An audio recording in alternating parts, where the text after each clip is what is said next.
come back so that we can all share. It's 7 p.m. on Monday, January 6, 2025, and I'm going to call this regular City Council meeting to order. I do want to thank everyone who's joining in this evening, and if Councilmember Whalen would lead us in the flag salute.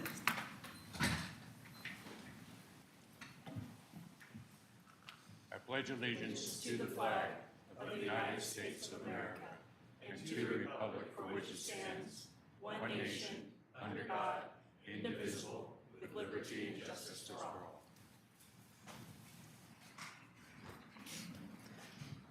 So for the record, I want to note that all council is present this evening. For staff, we have Planning Manager Stallnecker, Director Madden, Interim Director Robeck, Chief Hernandez, and City Clerk Tricia Summers. Moving on to citizen participation. The purpose of public comment period at this meeting is for those wishing to address the council on any matter. It's not intended for debate or discussion with the public. Please state your name and city for the record, and we kindly remind you to limit your comments to 3 minutes. Planning Manager Stallnecker, could you grab the public comment sheet and pass it down?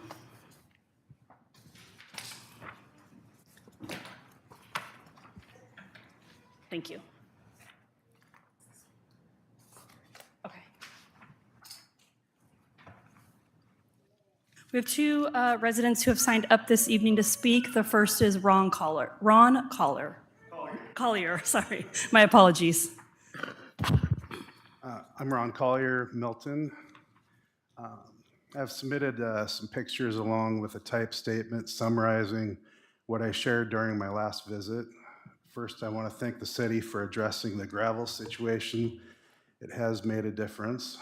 However, I'm here to raise another ongoing issue. The problem with my neighbor deliberately obstructing my access to my property remains unresolved. My neighbor continues to find new ways to inhibit my access, and the pictures I provided serve as evidence of this. I kindly ask that the city look further into this issue and consider implementing measures in the code to provide homeowners with a clear remedy when neighbors deliberately impede access to their property. Thank you for your time and consideration. Thank you. Council, he did provide me with one copy, so I will get those scanned over to you tomorrow morning. We have also Susan Johnson. Susan Johnson, Milton, Washington. I want to thank council for everything they've done in 2024. I want to encourage citizens to go to app.leg.wa.gov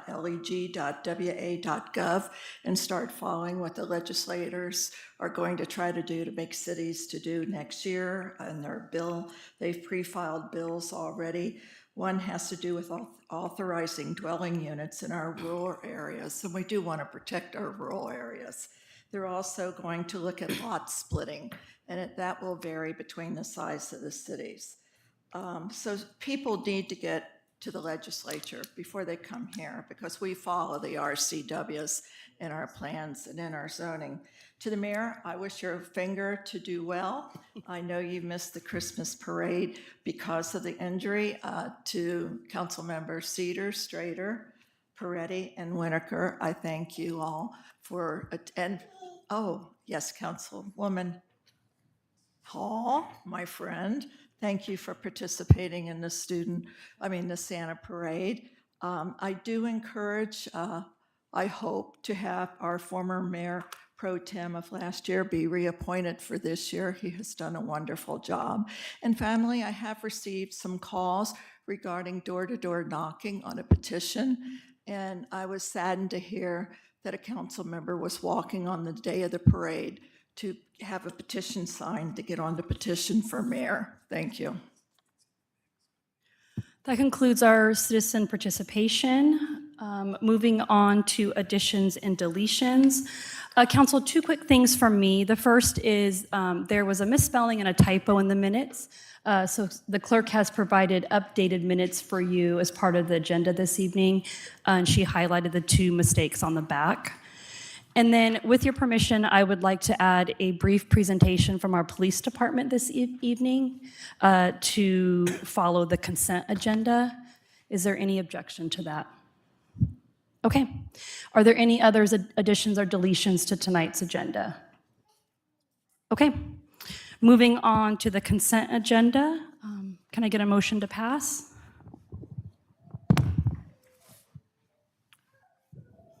I move to accept the consent agenda as presented. Second.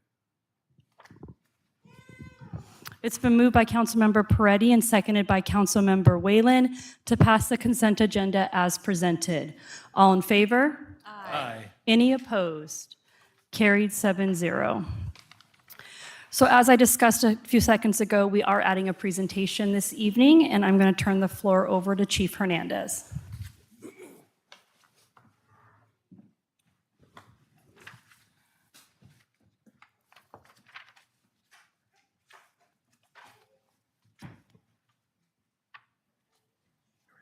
Good evening, council and distinguished guests.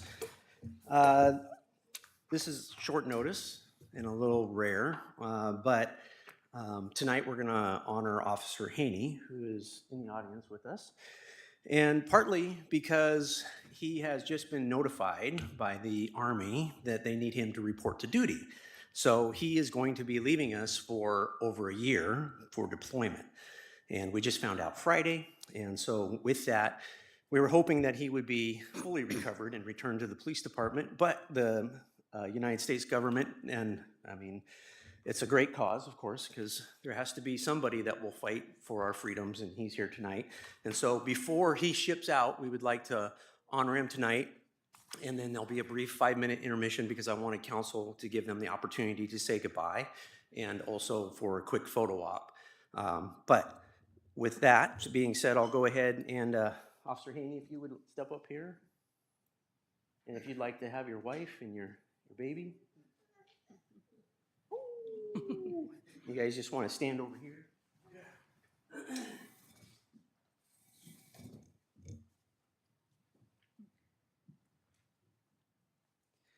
And so I will read at you.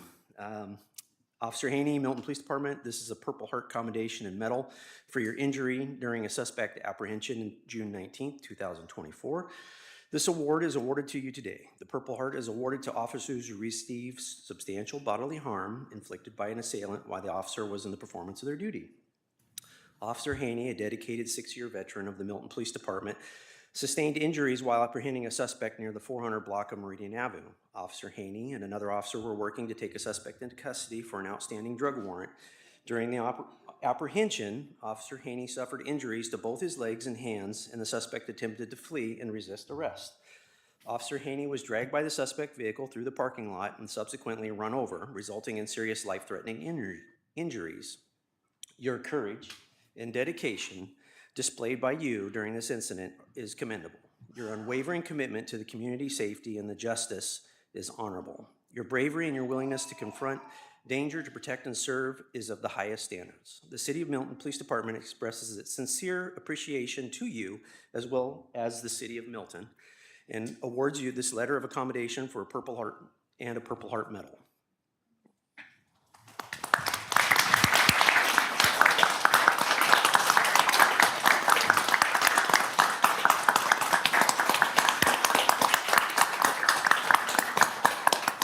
Applause, we're not done yet. We got one more thing to recognize. Again, because Haney was out, he was nominated for a life-saving award. This is his second life-saving award. The first life-saving award was for a vehicle collision on the Pack Highway in Porter. Upon arrival, he had discovered that a 6-year-old child was unconscious and not breathing and immediately started CPR until fire personnel arrived and took over. The child was transported to Children's Hospital and made a full recovery because of Officer Haney's life-saving efforts. So that was his first life-saving award. His second life-saving award, we're going to recognize tonight. Officer Haney went above and beyond what was required. He was dispatched to a call for service for an unconscious male with agonal breathing and CPR was already in progress. Officer Haney responded and sprinted into the house. Officer Haney then immediately jumped in and took over CPR. Haney then continued to perform CPR until he was able to read a pulse. Once fire arrived, they instructed him to stop CPR, and they took a pair of medical shears and began removing the clothes of the patient, and the fire took over the CPR and was able to rehabilitate the individual that had been unconscious. He responded above and beyond and helped save this patient's life. And with that, we want to recognize Haney with another life-saving award tonight. So now you can go ahead and applaud.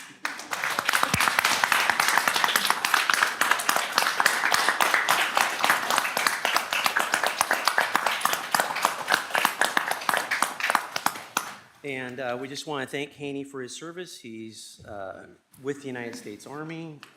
Again, his level of service to being a public servant and to public safety and to the citizens of Milton is beyond reproach, and we recognize him tonight, and we wish him well in his deployment and that his family will continue to stay blessed.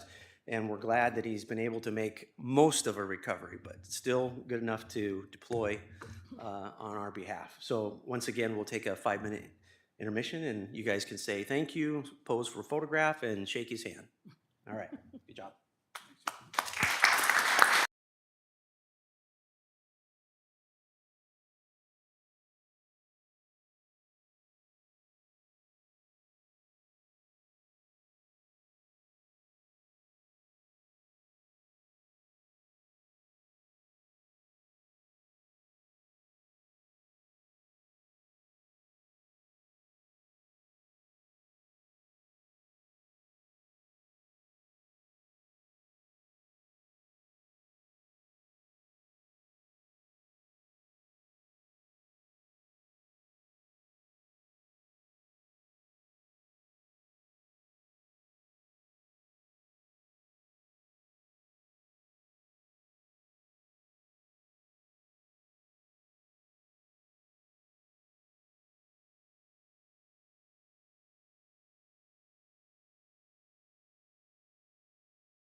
Okay, so next on our agenda this evening is a public hearing for the GMA Comprehensive Plan Elements and Title 17 zoning amendment.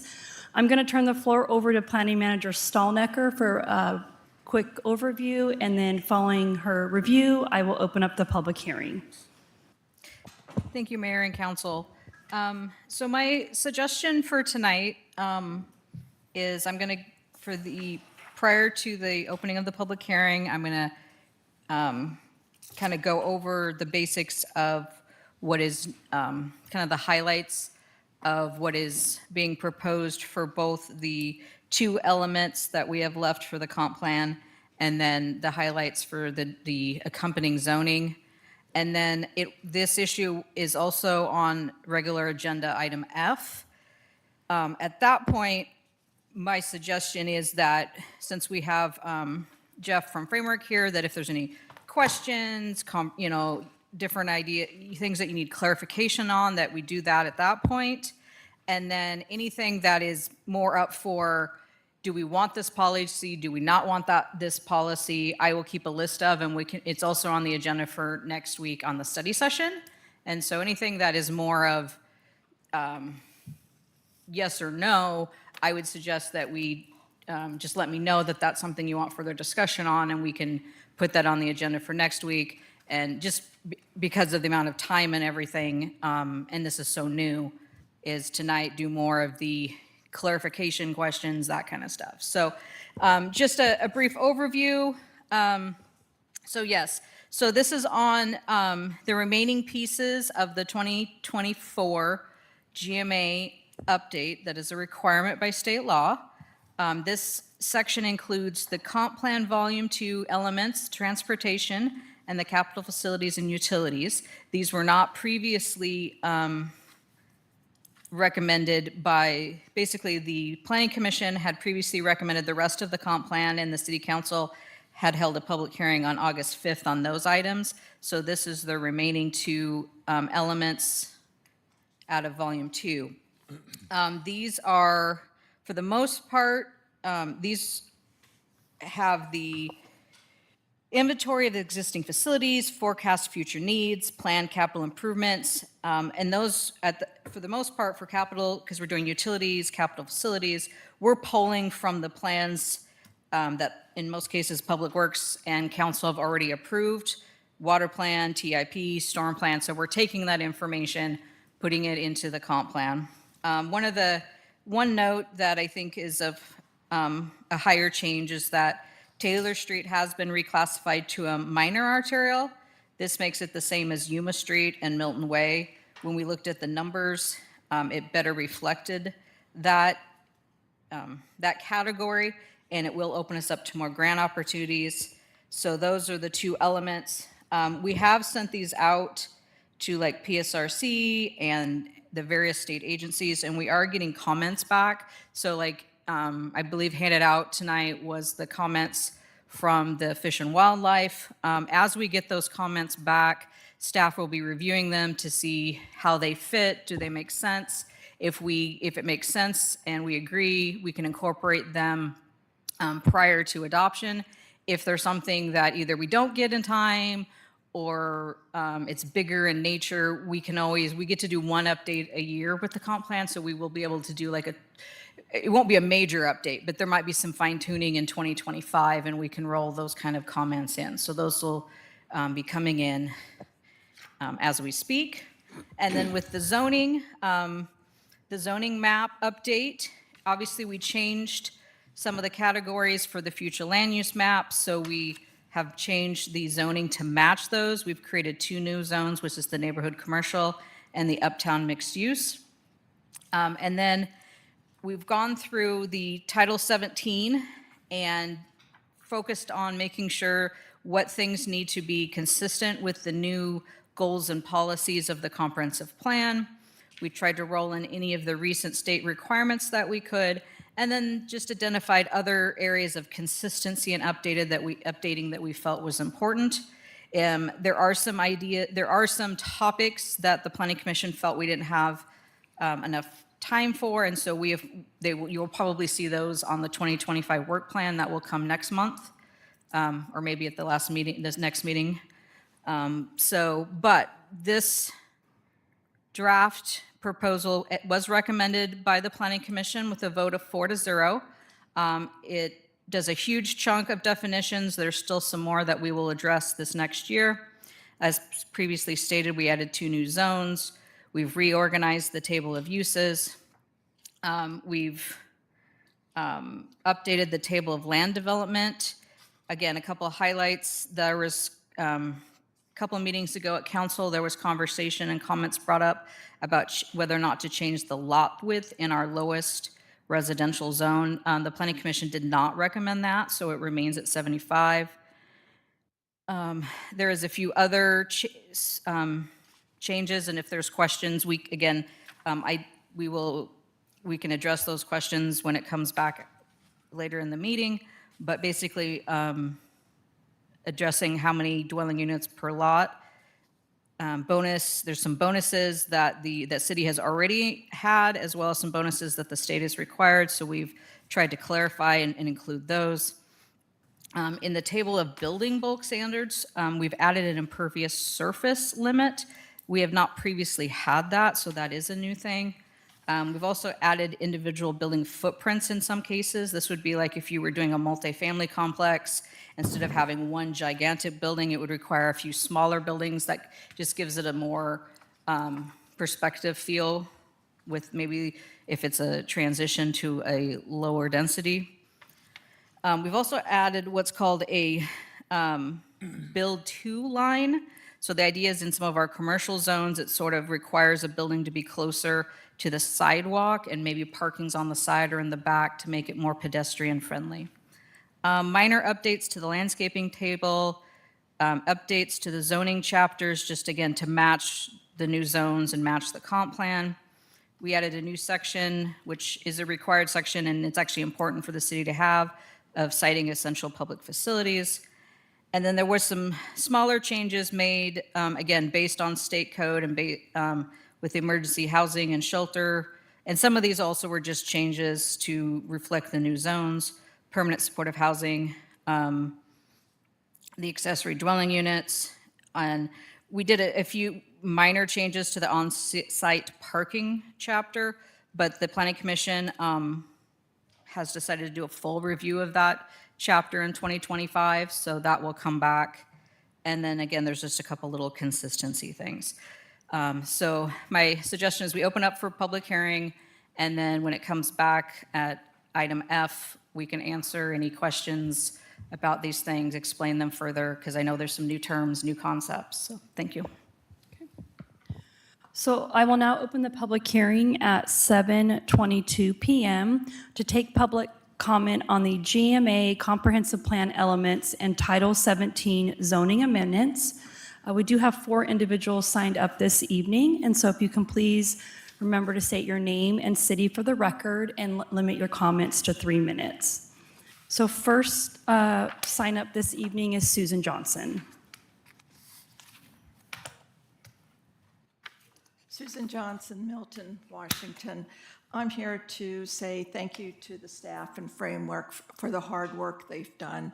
The Planning Commission worked diligently on all these new changes that were required from the state. And one thing we have to look at is trying to stay positive to the changes that are required and still trying to keep our sort of semi-urban non-urban feeling in Milton, because by 2044 they're needing 1 million housing units in the Puget Sound area. So how we try to protect us and let the other areas consume more, I don't know. But again, I go to the APP, the new bill filings, they're still attacking to put middle-income housing and public housing more in every city in the state. But the work that was done, let's don't tear it apart. We need to get it done. If we have to do changes, we can deal with it next year. We've got to get it on the books so we're not penalized. And we would get penalized for some things. Thank you. Unfortunately, I cannot read the next name, but I believe your initials are SS. Okay. I'm sorry. So my name is Sawyer Solomon, and I live in Milton. The property on Taylor Street will be rezoned from, it's light industrial, I believe. And what's the new zoning? It's currently light industrial, and it would be uptown mixed use. So the UMX provides for clean and sober living, right? You have to make comments. Unfortunately, we can't have a discussion. So I we bought the apologize. property as light commercial or light industrial. Got approved on the project. changing the zoning now is detrimental to us. That's really all I have to say. Okay. Thank you for your comments. Next, we have William Henry. So under the same lines, this rezoning was brought to our attention by prospective buyers.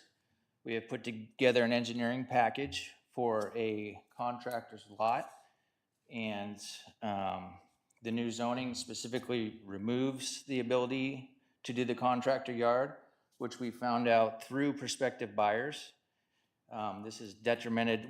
First off, we bought a property that's maybe worth $600,000 for over $800,000 solely because it was zoned industrial. So we object to, sorry, public speaking, right? The rezoning of our property because this has all been, over the past few years, we've been working with engineers, we've been working with the city, we've been paying your fees. We'd like to know when this rezoning was thought about. We did our due diligence with the property, and we've done everything they've asked. There's no dinosaurs on the property, as was asked. So this is going to, it's already damaged us because we haven't been able to sell the package because when they come down here, they say no. And they've been told no multiple times, at least half a dozen times. And we're wondering why it won't sell. So we lower the price, thinking it's a price issue when it isn't. So we object to rezoning. Thank you for your comments. Lastly, we have Jackie Strader.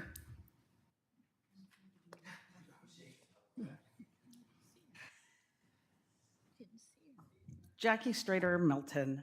I'm here tonight to thank the Planning Commission for supporting the 75-foot lot width in the NR1 district. I appreciate the wait and see, let's see how the ADU new laws play out, and I hope council will support the Planning Commission in the work they did and keep that, that's what I'm here tonight is about the lot width, to keep it as was discussed after the citizens came and spoke about it, the Planning Commission. Thank you. Thank you for your comments. Seeing that we've received all comments for the public hearing, I will now close the public hearing at 7:27 p.m. And so I'm going to move on right now to the appointment to boards and commissions, which starts on page 163 of your packet. You probably recognize Mariah's name because she was just here in September to be appointed to the park board. So she filled a very short term. So I would like to reappoint her for a full term of 4 years to the park board and would appreciate council's approval of that.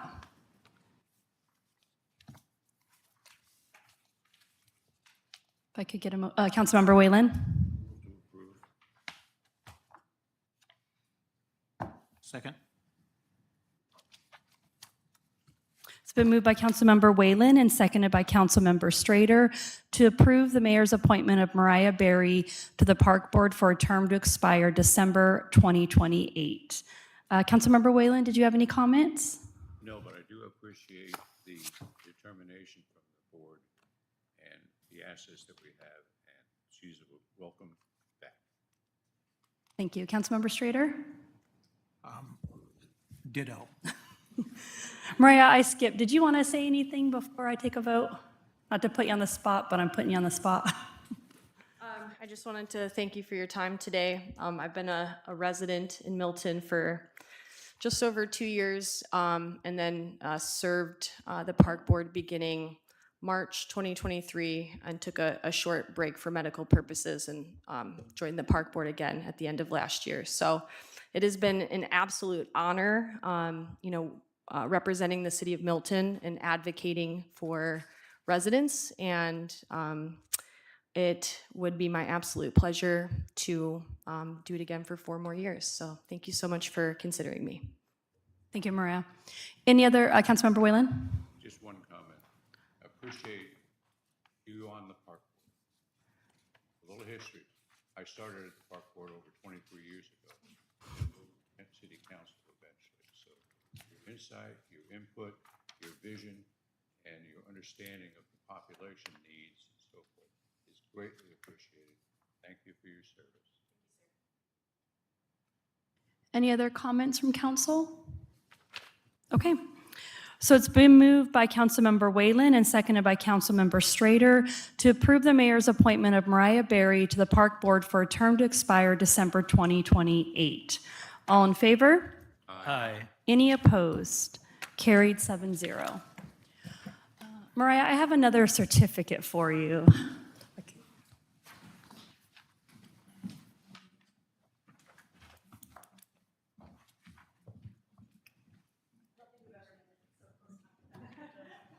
So thank you for, thank you. Yeah, appreciate it.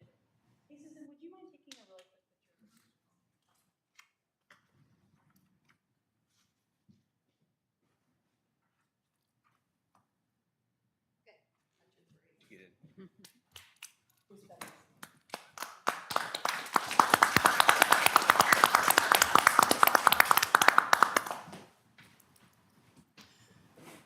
Okay, so moving on to our regular agenda items this evening. The first one is on page 165 of your packet. It is the appointment of the mayor pro tem for 2025. So just to review the process, per Resolution 24-1977, the mayor pro tem shall be elected to be a one-year term at this meeting. So what I will do is take nominations from council members. Nominations do not have to be seconded. Once all nominations have been received, I will close nominations, and then we will vote on candidates in the order the nominations received. The first person to get majority will be the mayor pro tem for 2025. I think that's it. Yes, so I will open up the floor for nominations. Councilmember Whalen? I'd like to nominate Councilmember Steve Whitaker to continue as. Okay. Councilmember, My feeling is the same. okay. Any other nominations? I think it's the first time we haven't had any, any second. For the vote. Yeah, we'll just call for the vote. How about that?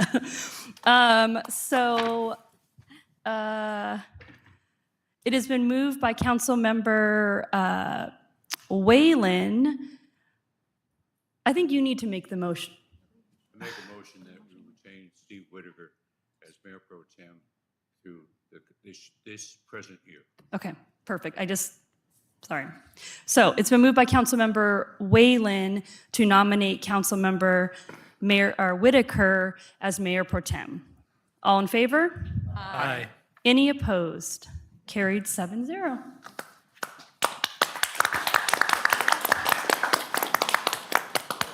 Thank you very much. Moving on to our next item, which is on page 167 of your packet. It is the appointments to our Finance Committee for the year 2025. We kind of go a little bit different on this agenda item. We just open up the floor first to see who wants to do it, and then someone can make a motion. So is there anyone that would like to serve on the Finance Committee this year? Councilmember Whitaker, or Mayor Pro Tem Strader? We do have to have 3. Repeat. We're doing the Finance Committee Yeah, and seeing who would like to do it. I agree with the appointments. We need one more. Third, you need a third. We need a third. White or Pretty? You can do it. White? Okay. Okay, so Councilmember Strader, Councilmember White, and Mayor Pro Tem Whitaker have all volunteered to be on the Finance Committee if someone would like to make a motion. Councilmember Cedar? I move to appoint the named council members to the Finance Committee for the year 2025. Okay. Second.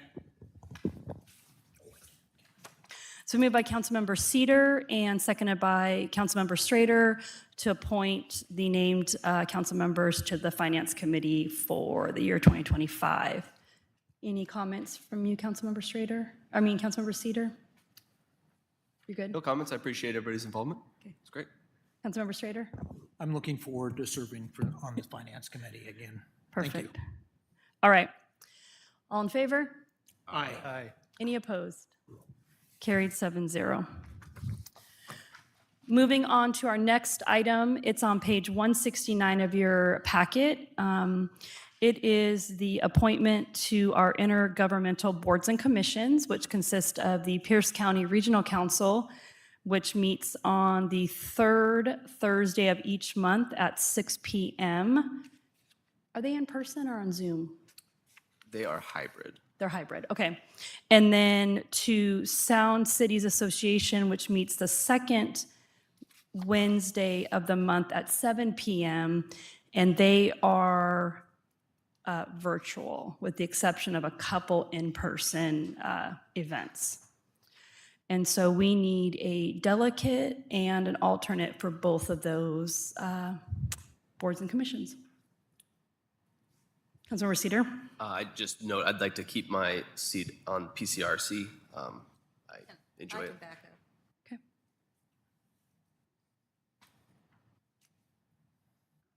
And SCA?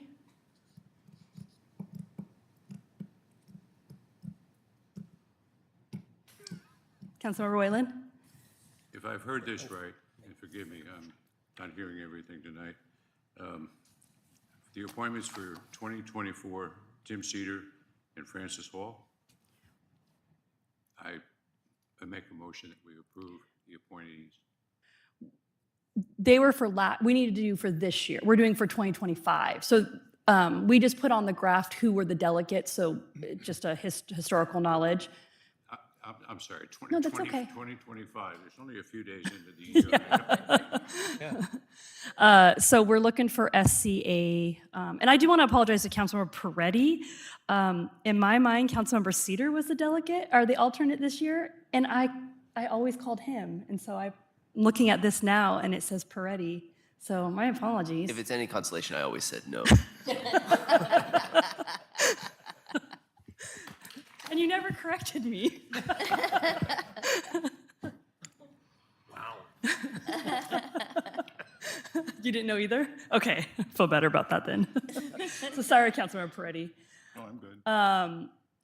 I mean, if no one's going to do it, we can't not do it, so I'll do it. But I would really encourage a council member to step up and do it. Okay. Well, I will step up and fill the spot. Is there anyone who would like to be the alternate? Councilmember Cedar, you want to fill in for that again this year? I will be the alternate, yeah. Just to not confuse me. Yeah, and actually, I could probably step into it on a more regular basis. Okay, I have changed a job, and so I should be more local. okay. Perfect. Okay, so we have, for PCRC, we have Councilmember Cedar as the delegate, Councilmember Hall as the alternate. For SCA, we have myself as the delegate and Councilmember Cedar. Or do you want to be the other way around? Yeah, I'm happy to take primary. You are? Yeah. Sweet. Okay, so we will, and you have a meeting on Wednesday, by the way. Is that? This Wednesday? Yeah. That's fine. Okay. So let me repeat myself, or revise this. So Councilmember Cedar is willing to be the delegate for both PCRC and SCA. Alternates will be Councilmember Hall for PCRC and myself for SCA. And so I will need someone to make a motion. Councilmember Whalen? Motion to approve is read by the mayor. I second. Okay. So it's been moved by Councilmember Whalen, seconded by Councilmember Hall to approve the appointments of us to PCRC and SCA as discussed. Councilmember Whalen, did you want to speak to your motion? No, I'm quite happy with the motion and the folks that have been appointed. Perfect. Councilmember Hall, did you want to speak to your second?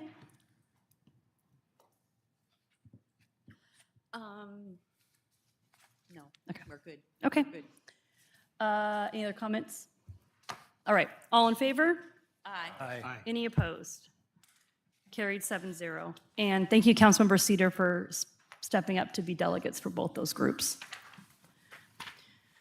Moving on to our next item this evening, it's on page 175 of your packet. It is for the appointments to another committee, the Public Works, Public Safety / Community Service Committee. If my memory serves me correct, Councilmember Whalen has brought this up several times, and I believe it was supported by Councilmember Strader. It is in our resolution as a committee that can be formed by council. And so myself and staff talked about how to do this best, and we feel that we would have Chief Hernandez, Director Madden, and Planning Manager Stallnecker be the staff delegate for that committee. We are suggesting, due to staffing, time, and commitment, that we meet, or the committee meets every other month from 11:30 to 12:30, starting in March. And so I've listed the dates that would happen this year. And again, that's our recommendation. This committee also needs 3 members to form. Mayor Pro Tem? I'm interested in being on that committee. Okay. I would assume both of you are. Okay. Is there anyone else that would like to sit on that committee? But I have a question about the committee. Yes. Generally, we use an hour a month with the finance department. And I think the anticipation was that there would be more time with public safety than 1 hour every 2 months. That's a very, very small window. And then 1 hour every 2 months with the inclusion of the public works and community development. I believe we're shortcoming ourselves and shortcoming the council with that limited time once every 2 months. And I don't think it keeps the committee current with things that are happening or questioning things that happen. So I'd like to see it as it stands with the Finance Committee. An hour a month would be more appropriate than 1 hour every 2 months. Okay. It just seems, well, we can always bring it out to 1 hour every 2 months if we find it be productive. But this is for the benefit of council, and separating it out for, well, 60 days, 32 months, so forth, would Okay. have limited, it would be limited in how progressive it could be. Okay. But I'm still supporting it. But it's also grown into a committee bigger than just, quote, public safety, as per the council policies and procedures. It needs to grow in that document also, if it's always to include the other departments besides public safety. And that's the way those rules were written. Yeah. Yeah, again, this was just after a lengthy discussion with staff, their recommendation. I do know that the finance director was going to discuss with the finance committee of going to every other month as well for efficiency and just use of time. But that's a discussion that she will have with the finance committee at their first meeting. I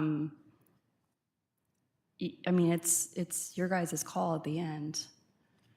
And again, this has sat in the policies and procedures for 10 or 15 years and has never been filled.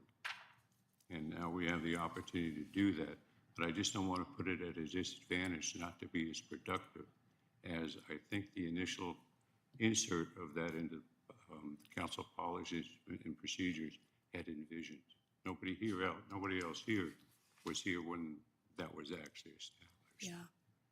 Councilmember Strader? I have to agree with Councilmember Whalen that, 1 hour every 2 months is not enough, especially if we're just starting up. I think we should have at least 1 hour each month, and then we can, decide after that if we can go back or go to 2. Okay. I don't have the calendar in front of you, but I do know that some of the months that are in between here are going to, like December is going to be really hard for staff. Yeah. And then August will be hard because I think that falls during Milton Days and they're got a lot going on. But if you guys want to do once a month as a council, that's your decision to do that. Well, just to clarify for me is why taking up time on a Tuesday affects all the events that you were just speaking about. Well, staff, you have 3 directors who are involved with, well, first of all, I don't know what the date falls in for December during holiday season. But at Milton Days, all of our staff is involved with Milton Days. I just don't know what that falls in. I'm just saying, I don't know off the top of my head. I looked at every other month starting in March to make sure that our staff was going to be available and around. I didn't look at the other months. That's all I'm just putting out as a disclaimer. I'm just trying to make a public safety committee viable. And I know we've added a few other departments, the Public Works and so forth, which they can always come to that particular meeting. But if there's nothing to come for, in their view, it's just a little convoluted from what my expectations were from the time we put in the Public Safety Committee in our Council of Policies and Procedures has morphed into something I don't think was really part of the concept of when it went into our policies and procedures. But I'm willing to take anything that is thoughtful to start. You know, it can always be adjusted. Yeah. According to your council procedures 21.1B, it is listed as public works / community development / public safety, Okay. which I think I put community. I think I put the wrong word. I put community service. I don't know where I got that at. I apologize. So it is public works / community development / public safety. So that's why we had Planning Manager Stallnecker, Director Madden, and Chief Hernandez as part of those discussions. And if there are things that are needed to be discussed, they can. But each department can opt to that a little bit to put our focus on, say, policing in the community at a particular meeting or another meeting if there's something critical. I'd like to think about this a little bit, but I'm going to agree to it to start. Yeah. I don't want to waste anybody's time. Yeah. I really don't. Okay.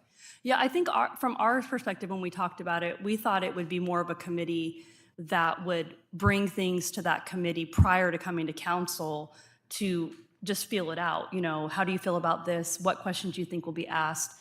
And it's just getting a pre-meeting before the council meeting to address some concerns.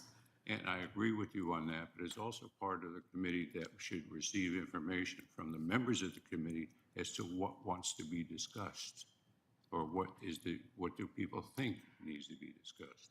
It's not led from the top, it's led from the committee. The top responds to what we identify too. It's our committee, and they answer to the council. We just don't sit to participate in what they want us to know.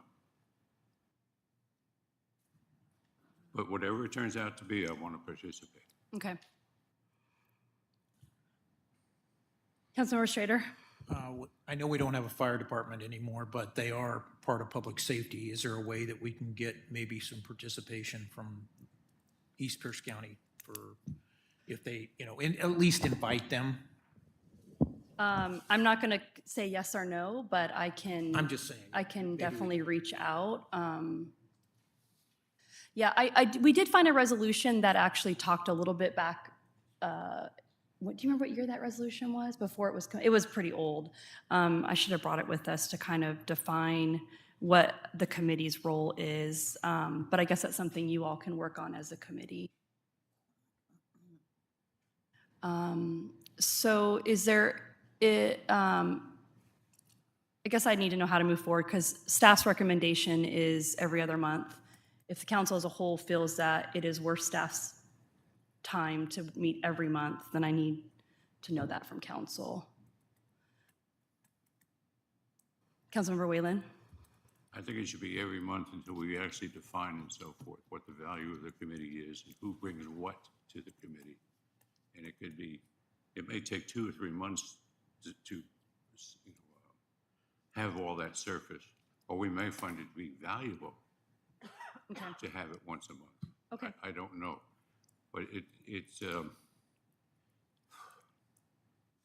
minimizes the productivity of the council by spreading it out this far. Okay. I think we could be more productive. Okay. I know Councilmember Schrader, you agree. Is there any other opinions from council? Councilmember White?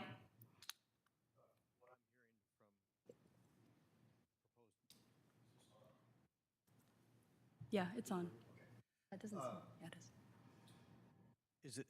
It seems as though they want to focus on public safety more so than the other two areas. Am I hearing that? So why don't we make it every month and let the committee members decide whether they'd like to, what they want to focus on, rather than having those three directors have to come to every meeting? Why not let the members of that committee decide where they want to focus on any given month? Would that work and free up staff time? I mean, we would Or need what- to or know. what does anyone think of Yeah. it? Well, the resolution has it combined. We just did it as the resolution has. So if council doesn't want all the other ones involved, then we need to look at revising our resolution. But it's written as those three departments as one committee. My only concern with saying sometimes they come is when do we find out when they need to be there? I mean, their schedules are jam-packed as it is, and so they either need to reserve the time or not reserve the time. So do they say the month before, we want you there next month? I mean, there has to be some consistency. I would assume so, and I'm only bringing up the suggestion Yeah. because I'm hearing some pushback from administration, and I'm just making a suggestion to see if some compromise could work. Yeah. I mean, if the council's only interested in a public safety committee, then let's revise our resolution to reflect just a public safety meeting, our committee. But it's written in that resolution as public safety / public works / and maybe at the time they meant those are options, but that's not how it's written. It's written as one committee. I think the term public safety, when anybody is doing something that may be affecting public safety, is welcome to the meeting. But the overall emphasis is what's going on in the city, what's projected to go on with the city, what has occurred in the city, and how can we help improve public safety in all of the scopes. So it may not require, if one of the departments has nothing that they can bring to the table to improve our way of life, they don't come, or they transfer it along to somebody else. I don't want to burden the public works and the community development, public safety. Public safety is the key enterprise of this particular committee. So I'm willing to, however we want to start it, however the council wants to see it start, it can morph into something more focused. It can morph itself into something that could be presented by one of the other departments for the department. I don't want to take all their time away to spend an hour, to feel they may have wasted an hour to do this with us. And doing it every other month, I think makes it less productive. Okay. But I'm willing to go with it any way it wants to start. Okay. Mayor Pro Tem first. Thank you. I also feel, though, that community development is an important aspect that we could be discussing.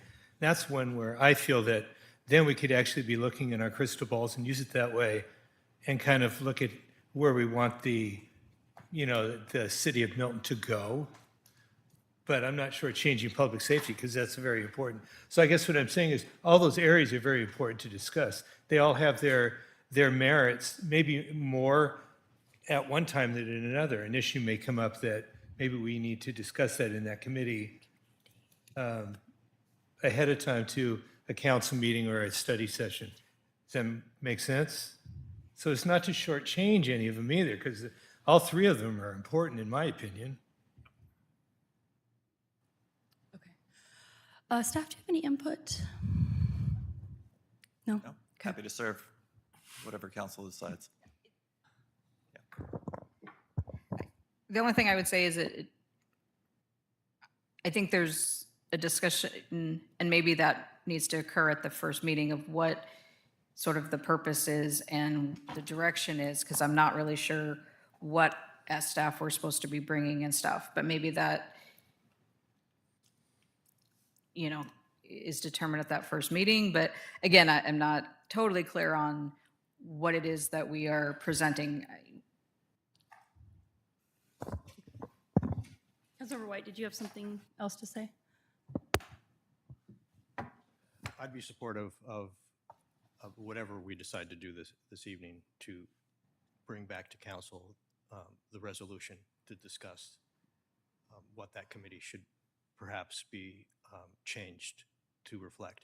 Maybe there needs to be an additional committee formed where the public safety can meet every month and the other two can meet on a bi-monthly basis or whatever feels appropriate. But I just think that there's something that we can do to make everybody happy. Okay. Councilmember Cedar? Yeah, I think I would generally agree with that there's a solution here, and I think we're probably trying to do too much. I mean, right now, my understanding is that the committee exists. All we need to do is appoint council members to the committee.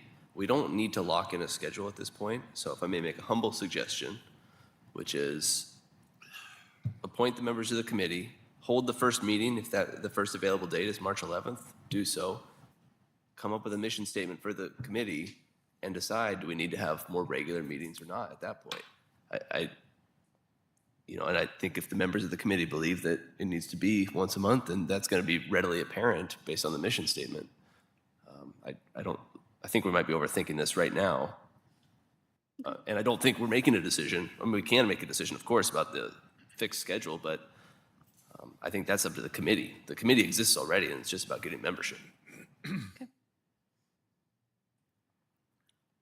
Any other comments? Okay. So I want to make sure that no one else outside of Mayor Pro Tem, Councilmember Whalen, and Councilmember Strader wants to be a part of this committee. Okay.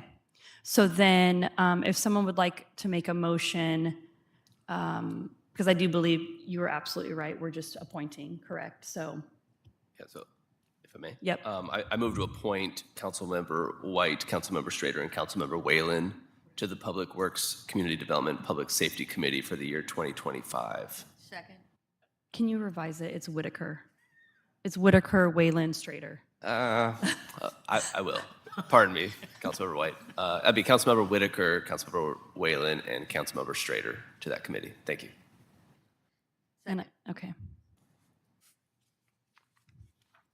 Okay, so it's been moved by Councilmember Cedar and seconded by Councilmember Hall to appoint Councilmember Whalen, Councilmember Strader, and Mayor Pro Tem Whitaker to the Public Works, Community Development, Public Safety Committee for the year 2025. Councilmember Whalen? I agree with that, but I have a secondary question about the statements about when the meetings are going to occur. Why are we waiting till March? Why are we waiting till March, which is how long from now? Okay, we can do February 13th. I looked, originally it did not work for all of staff, but we can make it work for whoever's available that day. That would be, I think that's a better start than delaying it. So thank you for understanding that, and I support the. Chief will not be here.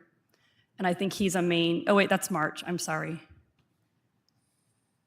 I'm on the wrong month. I just want to make sure that we have at least two people here. And there's somebody from the organization, from the police department that could sit in for you and give us appropriate information. Okay, so that is February 11th.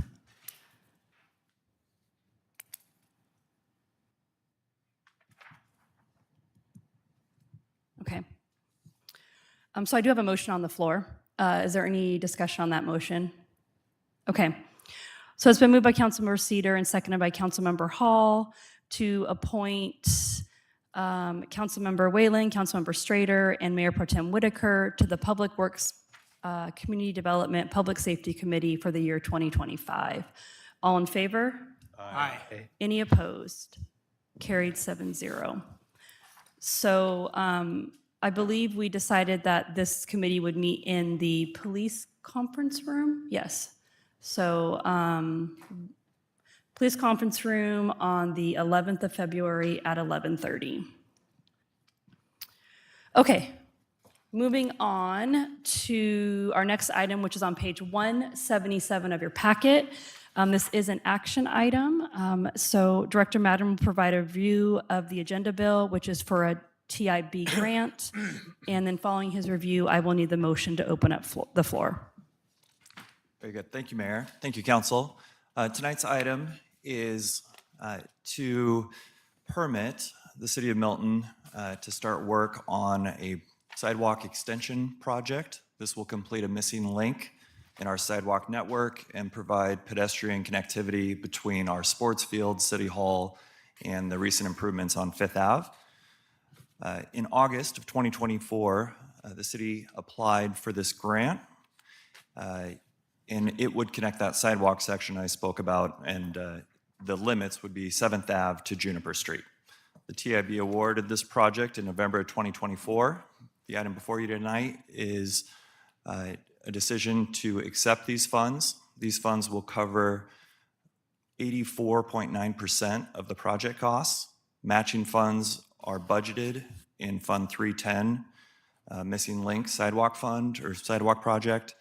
They will also be coupled with a stormwater capital project identified in the 2025 budget for Porter Way culvert extensions.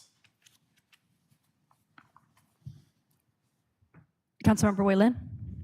I don't mean to be abrupt, but move to authorize the mayor to execute the Washington State Transportation Improvement Board, TIB, grant agreement for Porter Way sidewalk improvements and sign project funding status form. Second. I feel no reason not to do this. Sorry. It's been moved by Councilmember Whalen and seconded by Mayor Pro Tem Whitaker to authorize the mayor to execute the Washington State Transportation Improvement Board, TIB, grant agreement for Porter Way sidewalk improvements and sign the project funding status form. Councilmember Whalen, did you want to speak to your motion? I like sidewalks. I like to have them done, and I'd like to have the public safe. So, thank you. Thank you. Mayor Pro Tem? Thank you. So you're looking for bids between the 1st and, right? Yeah, so during May and June. Do you know when you anticipate them to start and how long it'll take? Yeah, so design will happen this spring, and you're correct. The contract agreement needs those funds dedicated by May of this year. So we will go out to bid in February. We'll have a 30-day bid cycle, and the goal would be to award at the end of March. We'd then enter design. Design will take a little bit longer because it's going to be coupled with that stormwater project. Okay. And then I would see construction, if we're very efficient and we can find a simple solution to stormwater, we could bid construction at the end of fall, at the end of 2025, or in the beginning of 2026 for construction. Okay. Just curious. Yeah. Thank you. Of course. Any other questions, comments, concerns? Councilmember White? I'm fully supportive of this project. I think it is really going to enhance public safety. The pedestrian path is very, very narrow in that area right now, and people are constantly,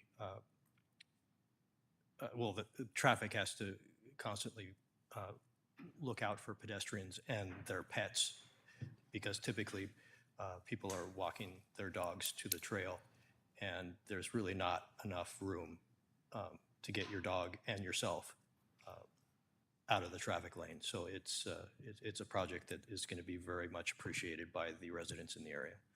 Okay. Any other comments?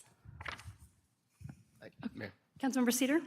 Yeah, very supportive of this project, and I just want to note, as Councilmember White just pointed out, this is one of those tight stretches where we see this in many spots in Milton, so I'm really happy to see the improvement there.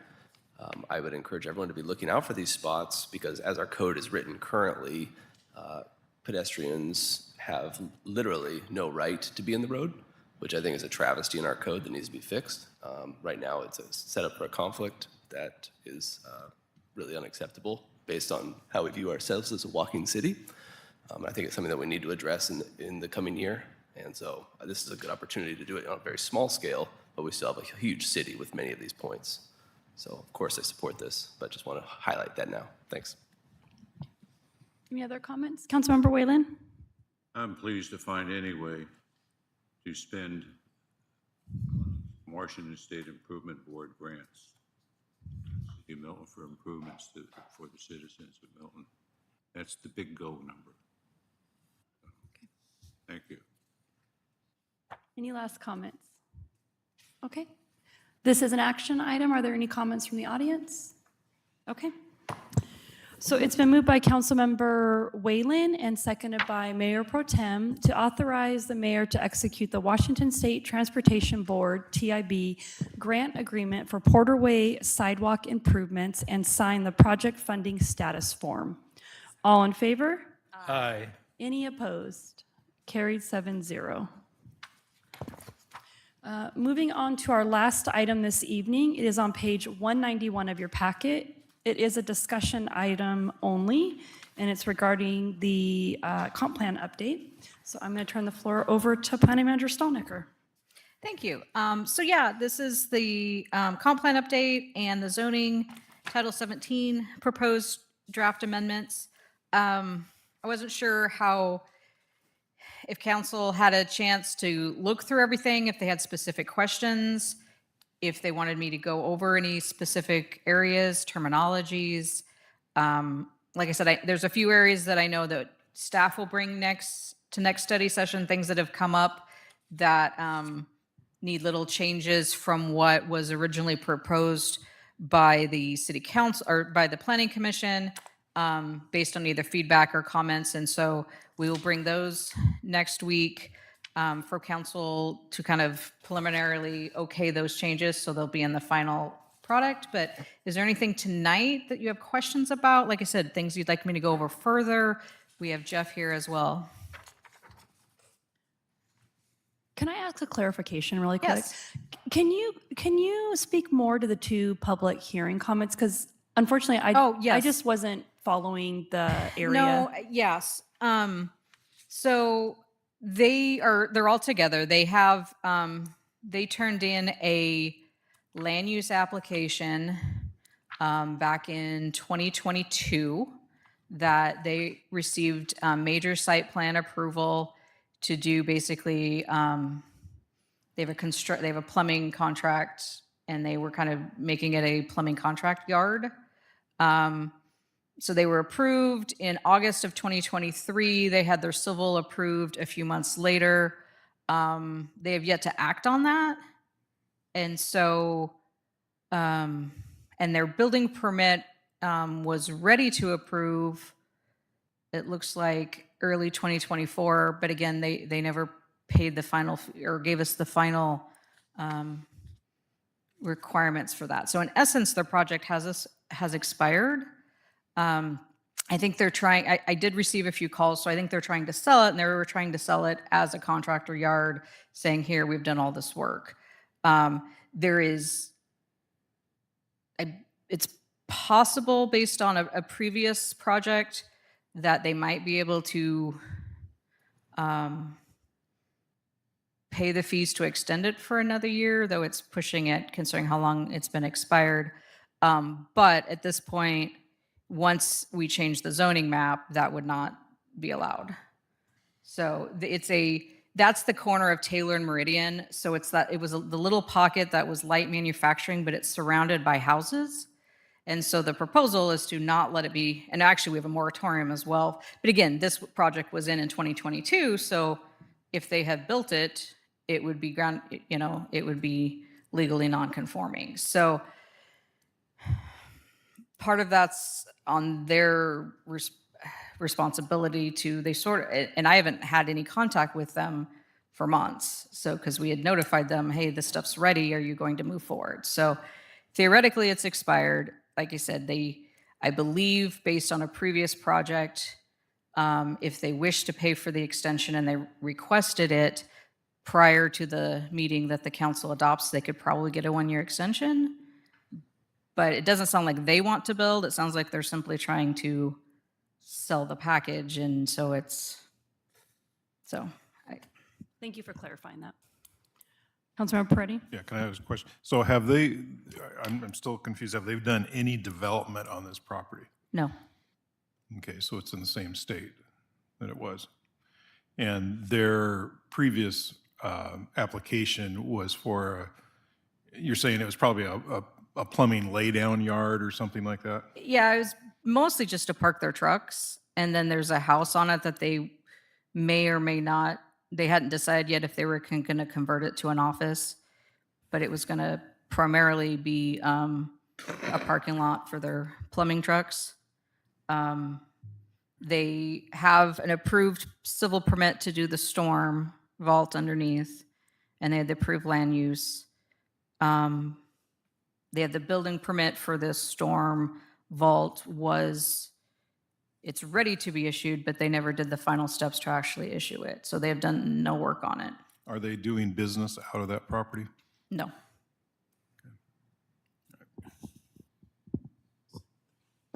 Councilmember Strader? Where is the property located? On Fifth, is it on Fifth Avenue or on Porter? I can't remember exactly where his setup was at. It's approximately 3 parcels west of Meridian on Taylor. On Meridian? Oh, okay. It's on Taylor. Okay. Yes. Off of Taylor. Oh, okay.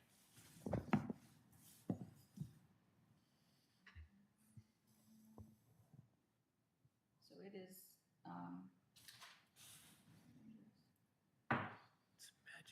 it's right about, right in here. So like it was houses all around, and that was one of the areas that we specifically did not feel that it made sense for it to be light manufacturing.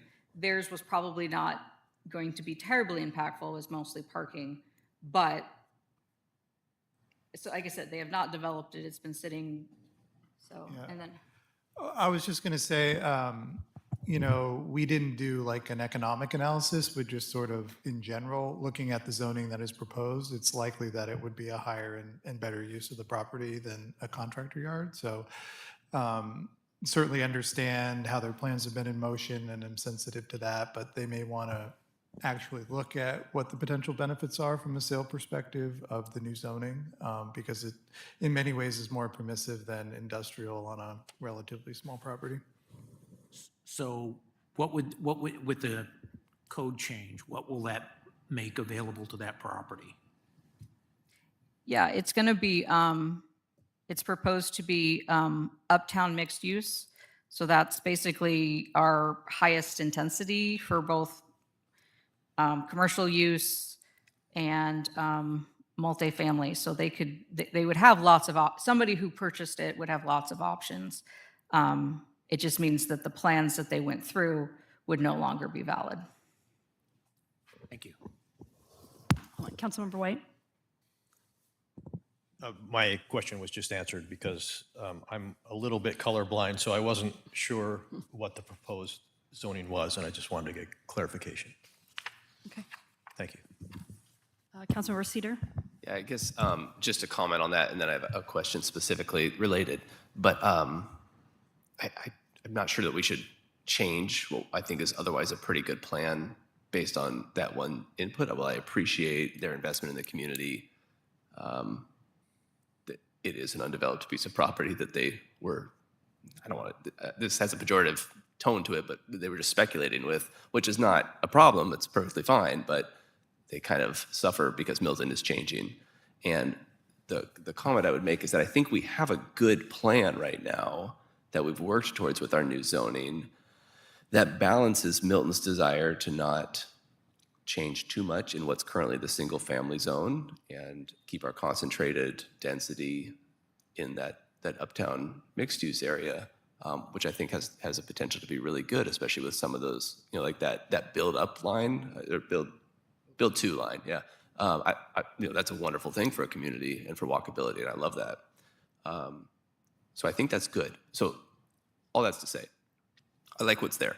My question for both of you, from kind of your experience, we heard a public comment tonight about how density in what's currently the single-family zone is somewhat threatened by upcoming legislation, by development, and retaining the 75-foot lot width also kind of keeps a sparser density. And I know density is kind of falling out of vogue, but keeps those larger lot sizes.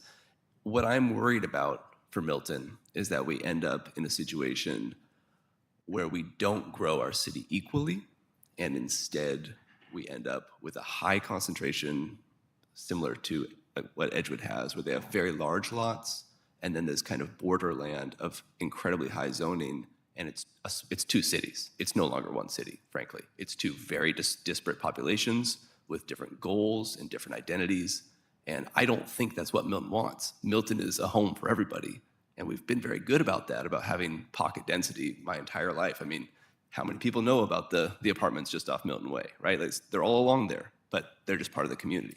So my question is, as we approach this in the future, is that a legitimate risk that we grow in different ways in different locations and we hurt our city's identity? Really good comments, a lot in there to unpack. I think you're right on target, and it is something that we tried to address.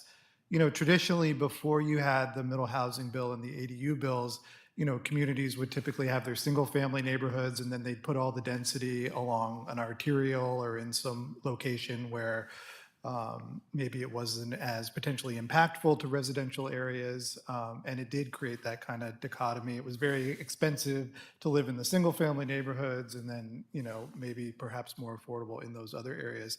And I think one of the reasons that has happened is one, the single-family neighborhoods have been sort of limited in their development. But on the multifamily side, for example, if you look at your multifamily zone, it's about 18, I think, units an acre. And typically, when people think multifamily, they think large apartment buildings. But the reality is, to build to 18 units an acre, you don't really have to do that. And I think that's one of the reasons that we propose like footprint limits and the limits on number of units in building to try to break down that scale. You'll still get the same number of units as you would if you combine them into a bigger building, but they're going to blend a lot better with the neighborhood.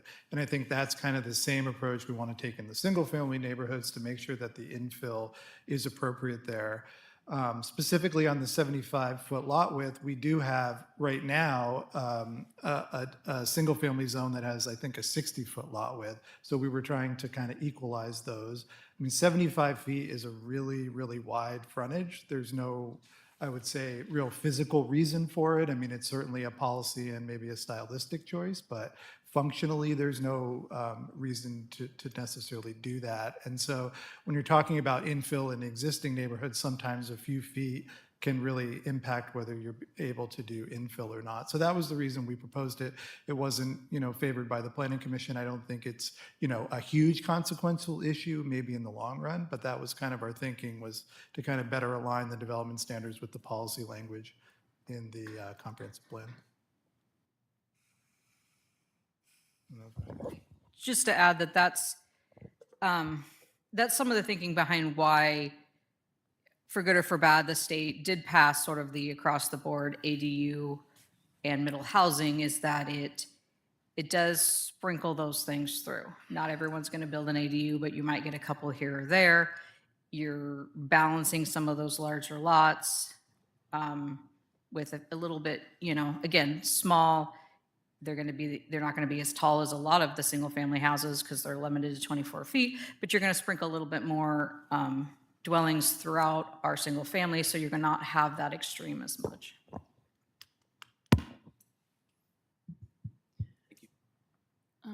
Councilmember Preddy, did I see your hand? Yeah, I just had just a ton more questions that came through my mind as we're discussing this. Is this coming back to a study session, or is it going to It's be? going to come back, at least 2 more, correct? Study session and then. Yeah, so it's going to come back next week at study session. So anything you want more information on, or if there's certain hot topics you want to discuss more, we'll bring all those back. And the whole comp plan can be discussed, as well as the whole zoning. And then it is currently on the proposed agenda for the last meeting of the month to maybe pass it. So yes, you've got 2 more meetings that it's coming back for. Yeah, okay. I'd probably wait that. The comment meant I was reading an article the other day, and I think it was titled "The Economical Burden in City Development." And it was about a city, and I can't remember the city's name, but they struggled with this same thing because the city was getting built out, not a lot of land, and the economical burden on per resident was rising so high and fast because they weren't doing development and infilling. And there's a real balance we have to really guard ourselves against, because we could love our 75-foot and our huge lots and everything, but it's just gonna mean we're gonna price ourselves out of being a city. And it's just gonna happen because that's just the cost of the way the economics go on that, is that you have to somehow balance that as you're moving through that process. And so it was very interesting, and I worry about Milton that way. Because although we can hang on to our big lots and everything, but eventually it's going to bite us. It's interesting. I took a class on that, I think might have been the planning conference that talked about that, or maybe it was the other one. But yes, that if you have a street and you only have 10 properties, the burden of that street is technically on 10 properties. If you have 20 properties, the burden is now spread out on 20. So there's that balance of being able to service those properties, whether it's sidewalks, street replacements and stuff, so. Councilmember Hall? But to counter that, you also have the burden of additional water usage, additional stormwater, additional, you have all that that's on the city as well. Yes, but you have the people pay, everyone pays into their chunk, but yeah. As far as being able to service that. Yes, if you have limits on water, then yes, you have to look at that, and that's why we do, yeah. Just another way Nope. to look at it. Yeah, it's, like I said, there's no simple answer to anything. Any additional questions? Councilmember White, and then, actually, Mayor Pro Tem hasn't gone yet, so let me have him go, and then we'll do Councilmember White. Yeah, because when you add more units, it's not just the water, the stormwater, it's also the police. Because you also have your density, your population density is increasing, hence, to get the same service you had before, you gotta, add more officers. And yeah, it's funny with things like this, well, it's not unusual that with things like this, that there are associated costs connected with, okay, we want to have, more affordable housing. That's good, because you're going to probably increase your population, but all those services will increase as well. Just to put out for thought, and I'm not necessarily taking one argument or other at this time, but you also do increase the value, so your property taxes go up, and so your money goes up as well, and where's that? Yeah, true. Councilmember White? Yeah, I have a question about the light manufacturing. I left you a message about a resident that had a question about the zoning, and it appears that zoning is expanding around Porter Way, north of, Porter Turn, so Porter Way. So that's expanding to both sides of Porter Way. What are the ramifications for the residential single-family homes that are going to find themselves in that zone? Are they going to be prevented from doing things on their property in that zone? So let me see if I can bring up what it is right now to see the difference. But the short answer is our code has built in, there we go, that if you are, basically if you're a resident that's in a zone that's not, that a residence is not the use, under our non-conforming chapter, it specifically states that in essence, you get to keep being who you are until you choose to not be who you are. So you can do remodels on the inside. You can't you have to expand, like if you wanted to expand the house, you'd have to go through a special procedure. But if you're just doing your normal maintenance and everything, it stays about the same. So actually, it's pretty close. So we're changing colors, but all of this, right, this is the current zoning. So everything, Yeah, that's Juniper Street, right? yeah, so all of this right now is light manufacturing. I think the only thing we're doing is we're adding a little bit up here at the north, but everything here we did not change. So these are houses here, but they've actually been zoned light manufacturing for a long time. Okay. Would those, because that's just very big lots, would those people in that zone be able to put in an ADU if they wanted to? I don't believe so, no, because they're not zoned for single family. So no. Okay, so they're pretty much, and they couldn't subdivide for residential either? Not for residential, no. If they wanted to subdivide or expand, they would have to basically become something that's in the light manufacturing use. Okay, so what residential use could those people do with their property? Just what they're already doing. So if they have a house and it's a 3-bedroom house, it stays a 3-bedroom house. Now, if they want to remodel their kitchen, they can remodel their kitchen. If they need to new furnace or repair something, that's fine, but they can't expand the house beyond what it is.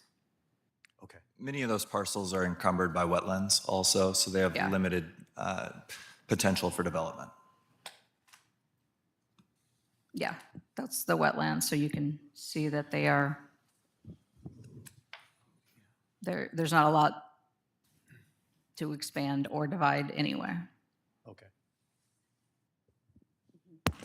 Did I hear you correctly say that it's currently zoned that now, that we're not changing? Yes, Okay. we're not changing I want to those. make sure I heard you correctly. I just saw it expanding farther to the north. Yeah, there is. It looks, at least it looks like it on this. Yeah, there's a little bit expanding here, though I think some of this is owned. Canon, I believe, owns this one. I don't think that house is there anymore. I think Canon owns these two, or maybe the house is still here, but they own it.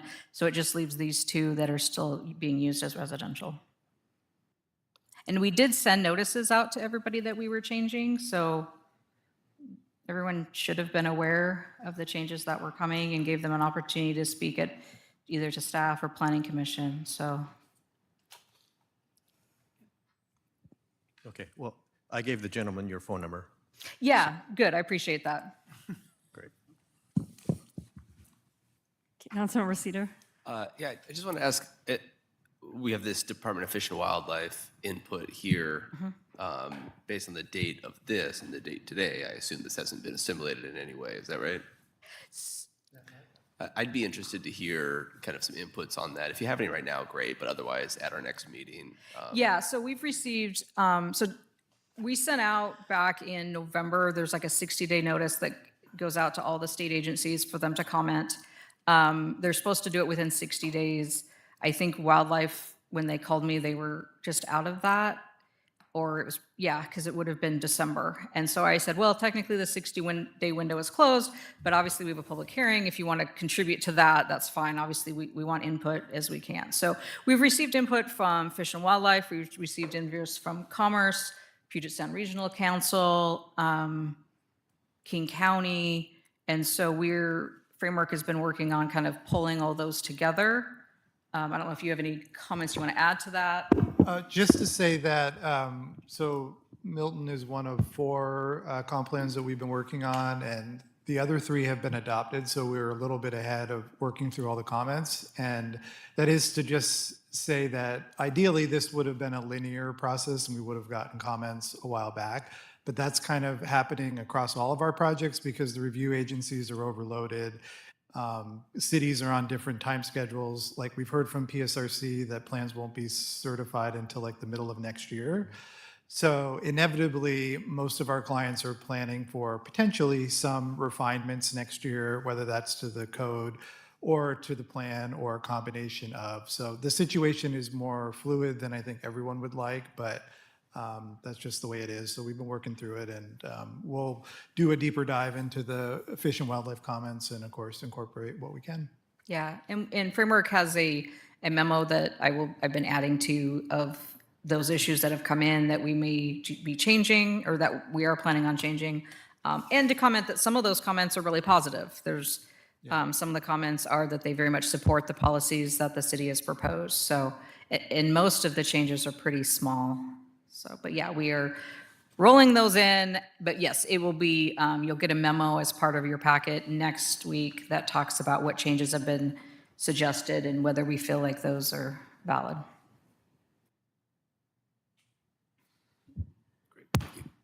Any other comments? Councilmember White? I'm just, again, looking at this map. It appears that part of it is in our potential annexation area, like to the west of 70th across 99. Is that green portion that is south of Juniper Street, is that in our potential annexation area as well? Yes. Yes, at some point, the county and the city sort of chopped up all the unincorporated areas and sort of, gave them to cities saying, if this area wants to annex, this is the city it would go to. Those areas are interesting because in essence, that is where 167 is going through. They're all going to become wetlands. And our understanding is they're all going to be given to the tribe for stewardship. So the likelihood of us ever annexing those is probably pretty small. But they are in our potential annexation area. All right, because there are a couple single-family residential properties to the south of Juniper that are in the county in that wetland area. So Those parcels, the majority of them will be demolished in the coming months. We've really? we're pulling power back because there'll be a large culvert on Juniper. And so those parcels that were purchased by WashDOT will be demoed and will be incorporated into their wetland development. Okay. Would that include the large single-family home on the corner of Porter and Juniper? Good question. I asked that question of WashDOT last week, and they said no. Okay. Would then the remaining single-family be available to annex in and leave the wetland? Potentially. I'm just thinking of it for service-related issues, police service. It seems odd that we would have single-family so central in our city, not served by city services. And the county is very pro getting those annexed, especially like you said, if they're surrounded by these areas. And again, some of these, if like it ends up being one house and that one house pursues that, and it would make sense to make the zone differently, that can be dealt with in the future as well.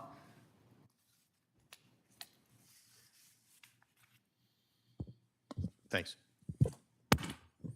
Any other questions?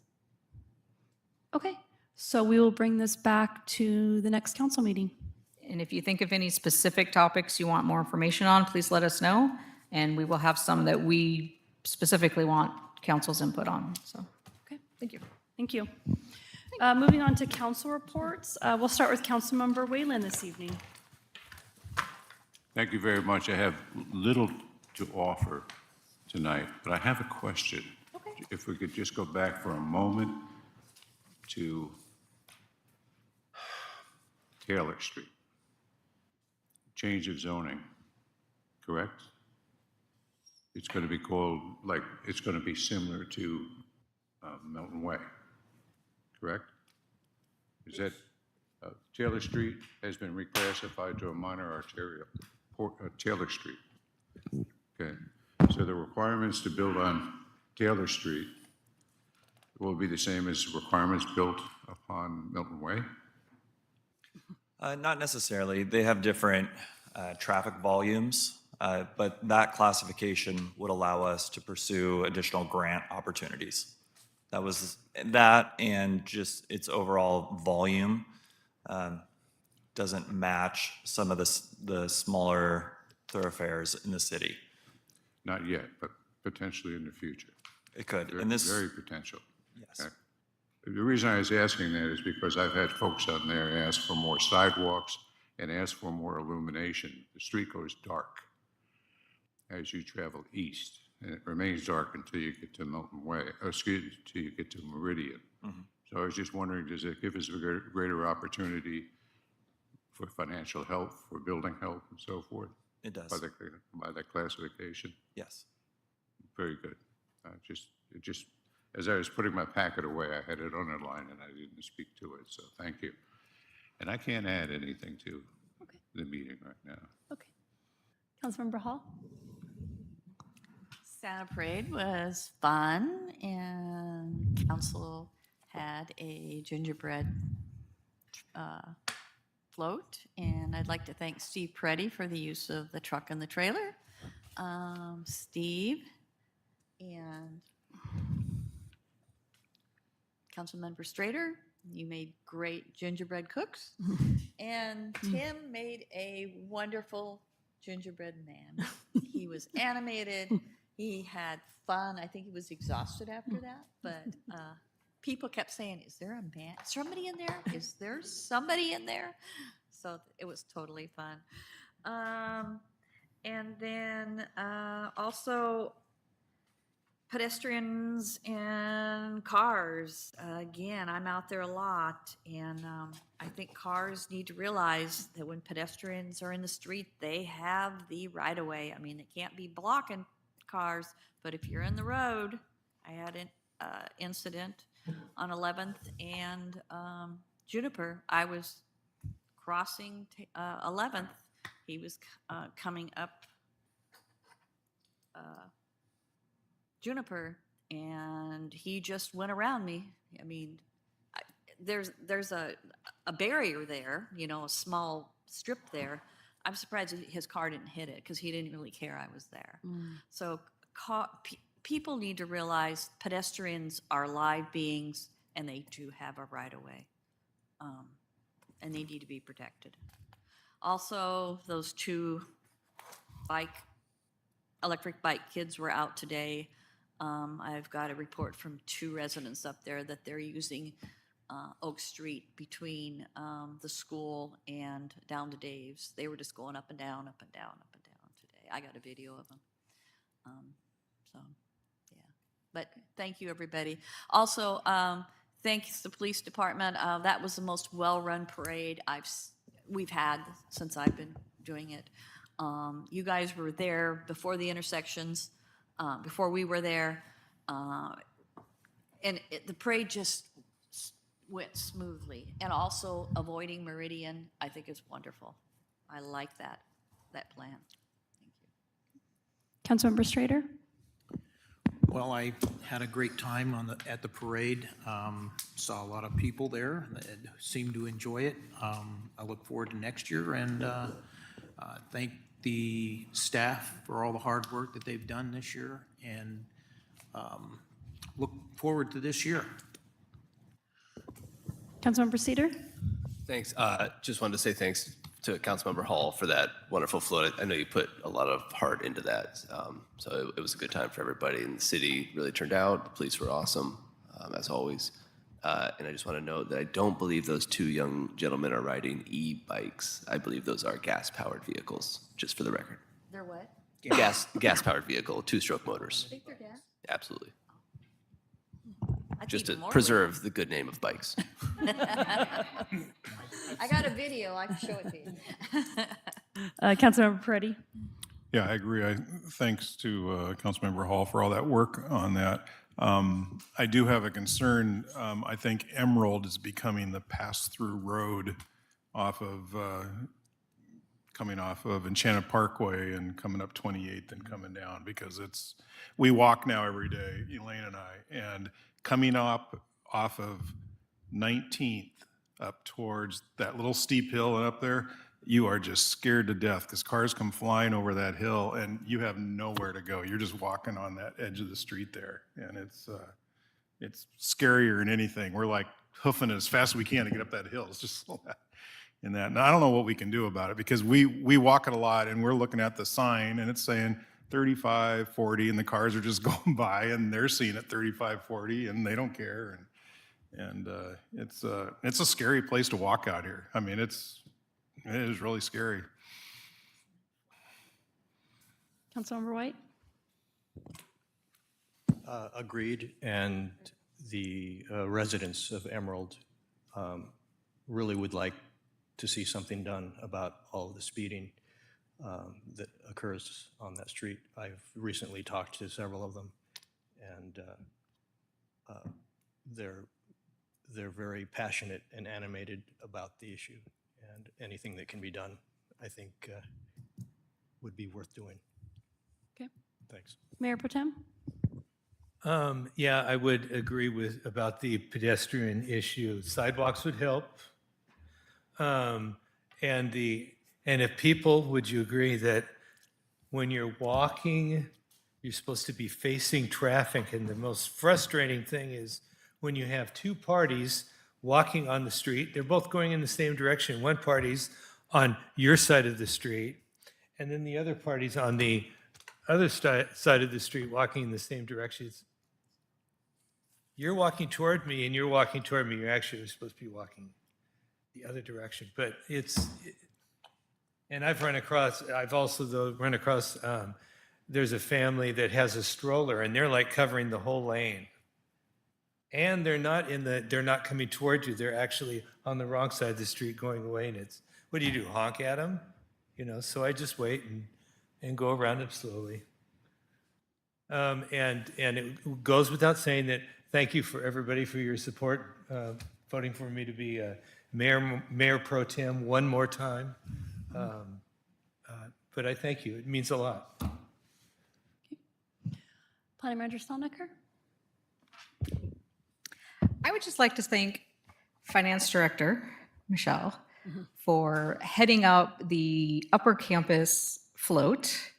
We had a wonderful gnome float, and I know that her and the finance department was all behind that. And I just got to jump on board at the last minute. So I just want to thank them and their department. It was a great addition.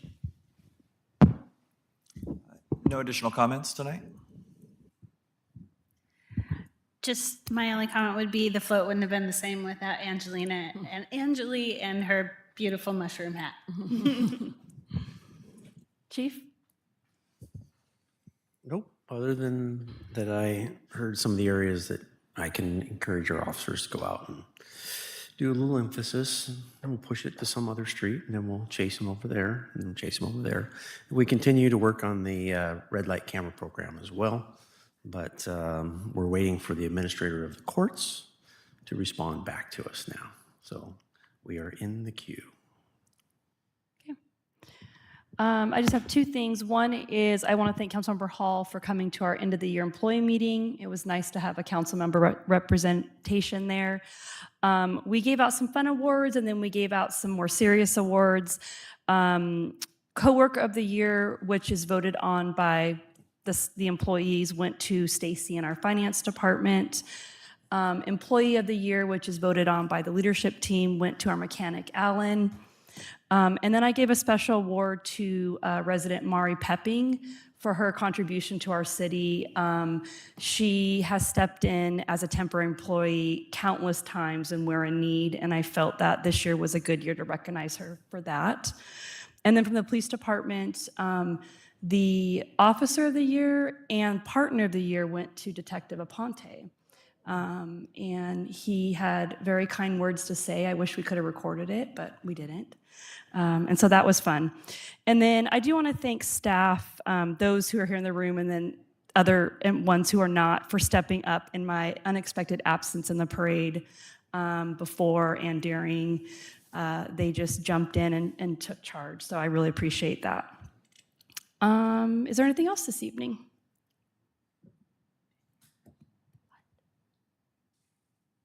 Oh my gosh, how did I forget at our end of the year meeting, I recognized Chief Hernandez for 10 years of service to the city of Milton.